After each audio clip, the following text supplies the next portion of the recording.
Có một người đàn ông đang đứng ở mấy đường, nó ngồi trên xe, không biết là ông ấy đi kiểu gì. Và tự dưng lúc đấy có một cái xe ô tô tải đi đến, thì ông tự dưng ông lại ngã lăn ra vậy nè.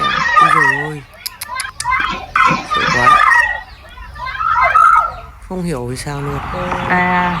Chào tất cả mọi người nhé. Hôm nay mình đang đi review khu quảng trường Đinh Tiên Hoàng Đế tại thành phố Ninh Bình, rất là đẹp.